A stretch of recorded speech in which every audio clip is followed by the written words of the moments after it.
जय श्री माता जी।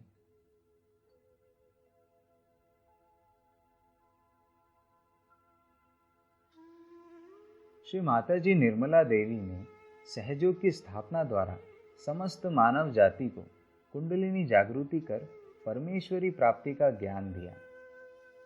इन्होंने अपने अनेक अमृत वाणी के माध्यम से लोगों का प्रबोधन किया। वे कहती हैं कि गुरु शब्द का अर्थ चुंबकीय शब्द से आता है। जो व्यक्ति चुंबकीय है उसका चरित्र और व्यक्तित्व प्रभावशाली होगा। वह साधक का ध्यान आकर्षित करता है तथा वह व्यक्ति बहुत स्थिर और गहन होता है। माँ पृथ्वी की तरह कार्य कर सकता है। पृथ्वी माता में चुंबकीय शक्ति है। यही वह शक्ति है जो हमें अपने पैरों पर खड़ा करती है। पृथ्वी अपनी जगह पर तीव्र गति से घूम रही है। वह पूरे वेग से घूम रही है और हम सभी उसकी चुंबकीय शक्ति के कारण टिके हैं, वरना हम सभी फेंके जाते। हम सभी पृथ्वी के गुरुत्वाकर्षण शक्ति के साथ संलग्न हैं और संतुलन में हैं। यही गुरुत्वाकर्षण एक गुरु में होना चाहिए। मतलब यह है कि व्यक्ति में खुद के प्रति गंभीर समझ और जिम्मेदारियां दिखनी चाहिए। एक सच्चा गुरु उस नाविक की तरह होता है जो दूसरों को प्यार से सही राह पर ले जा सके। माया से वास्तविकता की ओर जाने के लिए जो मध्य सेतु है उसे भवसागर कहा जाता है। मनुष्य के पेट पर नाभि के चारों ओर का स्थान भवसागर कहलाता है और इसी भवसागर पर सद्गुरुओं का स्थान है। श्री दत्तात्रेय हमारे आदि गुरु हैं। श्री ब्रह्मा, श्री विष्णु और श्री महेश, इन तीनों की शक्तियां इनके अंदर हैं और ये तीनों शक्तियां अलग अलग युगों में मनुष्य को भवसागर से पार कराने हेतु अवतरित होती रही। श्री माता जी निर्मला देवी ने मुख्य रूप से 10 गुरु तथा उनका अपने शरीर में क्या स्थान है इसके बारे में इसका विवरण कुछ ऐसे किया है। श्री राजा जनक, इनका स्थान बाएं फेफड़े पर है।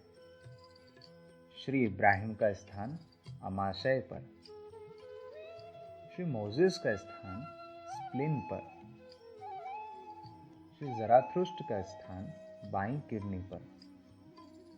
श्री लाओत्से का स्थान गुदा द्वार पर। श्री कन्फ्यूशियस का स्थान यूरिनरी ब्लैडर पर।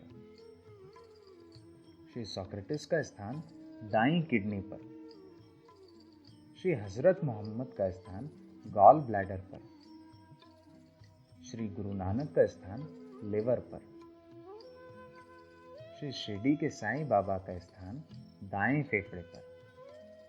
ऐसा बताया गया है। प्राचीन युग में जब सभी संत इस भ्रम और माया के जाल रूपी सागर को जब तप के माध्यम से पार करने का प्रयास कर रहे थे, तब इन्हें कई तरह की नकारात्मकताओं जैसे प्रकृति प्रकोप, विध्वंसकारी प्रलय, आसुरी शक्तियों द्वारा अत्याचार आदि का सामना करना पड़ा। उस वक्त सभी पैगंबरों ने, संतों ने आह्वान किया और तब उस समय इस आसुरी शक्तियों का तथा परमात्मा विरोधी गतिविधियों को नष्ट करने के लिए शक्ति की स्थापना हुई और यह शक्ति एकादश रुद्र की शक्ति कहलाई। इस एकादश रुद्र में विराजित 11 रुद्र की शक्ति हमारे ही देवी देवता हैं। इन सद्गुरुओं के रक्षण के लिए एकादश रुद्र का स्थान हमारे मस्तक पर और भवसागर में होता है। जब हम किसी गलत गुरु के सामने अपना सिर झुकाते हैं या उनके बताए दुष्ट मार्ग को अपनाते हैं या फिर स्वयं के लिए ऐसा सोचते हैं कि मैं भगवान की परवाह नहीं करता, मुझे भगवान नहीं चाहिए, ऐसे लोगों का भवसागर यानी गुरु तत्व पूरी तरह से खराब हो जाता है। श्री माता जी ने सच्चे गुरु के बारे में बहुत विस्तार से बताया है। आगे हम श्री माता जी निर्मला देवी, इन्होंने एक गुरु और माँ के रूप में अपने बच्चों को क्या संदेश दिया है वह जानेंगे। जय श्री माता जी।